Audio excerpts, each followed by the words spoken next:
கீழே உளுந்து கும்பிடு. நல்லா வேண்டிக்கா ஊட்டியும்.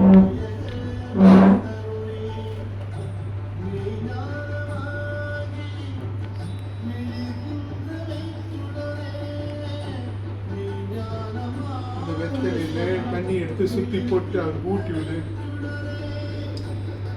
வாங்க சாப்பிடுன்னு சொல்லி கூப்பிடு.